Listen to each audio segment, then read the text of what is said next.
Okay, so you hear it everywhere, right? In the news, at work, maybe even across the dinner table.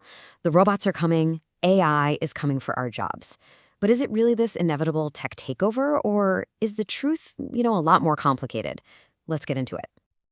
This is it. This is the big question on everyone's mind. And today, we're going to cut through the noise and look at what the actual data is telling us. And I've got a feeling the answer might just surprise you. To really get a handle on where we're going, we've got to look at where we've been. Automation has been part of our economy for decades, but it's always followed a pretty specific playbook. For a long time, automation was all about replacing routine stuff, the predictable, repeatable parts of a job. Think of an assembly line or a machine that just crunches numbers. But this new AI frontier, it's a completely different animal. It's now stepping into the world of non-routine, cognitive tasks, stuff like writing code, hammering out a business plan, even doing creative work. This is a massive, fundamental shift. And what's driving this huge shift? Well, it's a new kind of tech that I'm sure you've heard of, generative AI. This is the magic behind tools like ChatGPT, and honestly, its abilities are unlike any automation we have ever seen before. So what makes it generative? Well, to put it simply, it doesn't just process information, it actually creates brand new original content. It can write an email for you, it can design an image from scratch, it can even debug a line of code. That creative spark is the real game changer here. And these capabilities are just incredibly sophisticated. I mean, we are not talking about simple, repetitive stuff anymore. This is about summarizing a dense legal document, programming in Python, and generating professional quality images. Skills that, let's be honest, until very recently, we thought were exclusively human. So the potential scale of this disruption, it's massive. Get your head around this number. According to an analysis from the Brookings Institution, over 30% of all workers are in jobs where generative AI could seriously impact at least half of their day-to-day tasks. Half. Now, what's really fascinating here is who is most affected. See, unlike the old automation that hit manufacturing jobs the hardest, this wave is aimed squarely at high-paying, white-collar professions. You can see it in the data. Finance, IT, consulting. They're right at the top of the list for AI exposure. Okay, so the story seems pretty simple, right? AI targets white-collar jobs, and that's going to lead to some disruption. But this is where the whole narrative takes a really surprising twist. I mean, it's the logical conclusion, isn't it? If an AI can do more and more of your job, then there should be less and less need for you. But the early data, it's telling a totally different story. And here's our first clue that something else is going on. A major study in 2022 from the OECD looked at a bunch of different countries, and they found that on the whole, that link we all expected between AI exposure and job losses, it just wasn't there. And here is the big twist. That same research found that for workers who are already digitally skilled, people in jobs with high computer use, well, for them, greater AI exposure was linked to more jobs, not fewer. This just completely flips the script on what most people are expecting. So, what on earth explains this paradox? Well, it all comes down to something called the productivity effect. On the left, you can see that older AI gave us some pretty modest productivity boosts.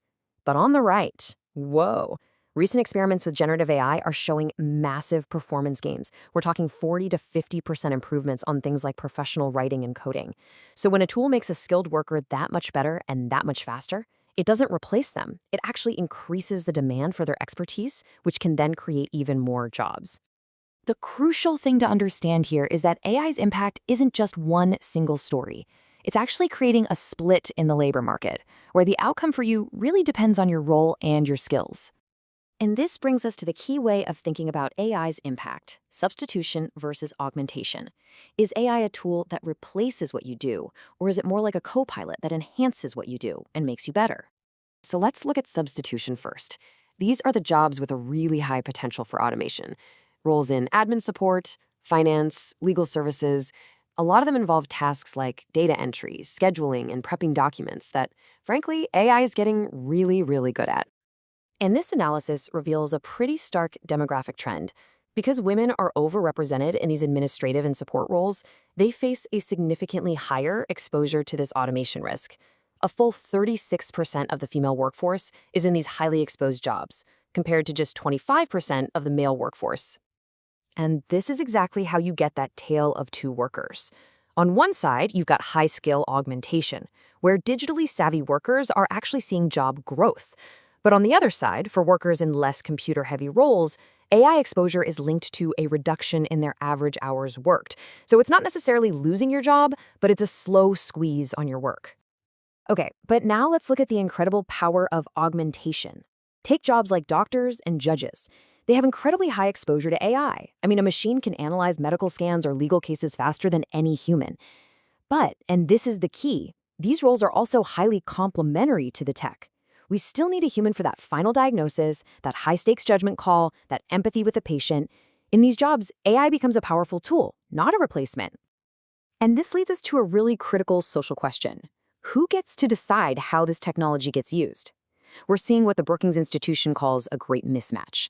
The very industries that are most exposed to AI, like finance, have some of the lowest rates of collective worker power. So what that means is the people whose jobs are changing the most have the least amount of say in how it all happens. So where does all of this leave us? Well, it shows that the future of work isn't something that's just going to happen to us. It's a future that we have to actively go out and build. The true economic potential here is just staggering. We might not just be looking at a one-time bump in productivity. Because AI is a method of invention, it can actually speed up innovation itself, and that could lead to a sustained, higher rate of economic growth for decades to come. But just like electricity, its real impact is going to take time, and it's going to require smart investments to make it all work. So how do we get there? How do we get it right? The consensus seems to be pointing to three key areas. First, we need responsible practices from the employers who are rolling out AI. Second, we need a stronger voice for workers so they can help shape this transition. And third, we need smart public policy that steers AI towards shared prosperity and supports those who get disrupted along the way. Ultimately, this isn't a story about technology. It's a story about people. The data shows us there's a path forward where AI augments human skill, boosts productivity, and creates all sorts of new opportunities. But that path is not guaranteed. It's going to be determined by the choices that we make, as businesses, as workers, and as a society.